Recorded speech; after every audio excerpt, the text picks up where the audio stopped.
Wala na sang kabuhi sang nasapuan ang isa ka lapsag nga babayi nga nagakulob na sa nalikod nga bahin sang isa ka kalog sa barangay Rizal, La Paz, Iloilo City.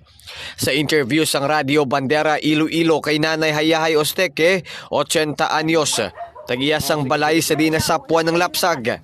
Ginpayag sini nga samtang nagapanghuwa siya sang kahoy sa lugar, iya nakita ng isa ka plastic sa kalog. Gani iya gintawag ang border sini nga si Ronaldin.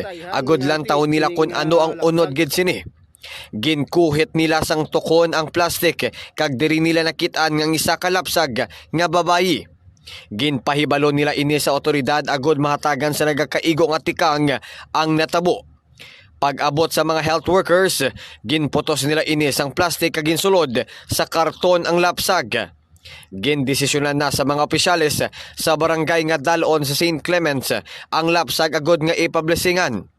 Hindi pa karon matumod sang kapulisan kung sino ang wala tagipusoon nga iloy nga wala sang kaluoy nga ibilin sini ang anak sa kalog.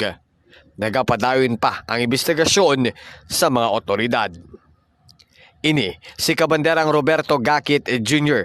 Nagabandera sing matutod nga serbisyo publiko kag kalingawan sa Iloilo Radio Bandera. Ang ining balita ang ginadulong sa inyo sang Pure C, ang alkaline base nga vitamin C, hindi acidic, marami sa immune system. Ang Pure C, ang marami kombinaron sa DTX 500 capsule.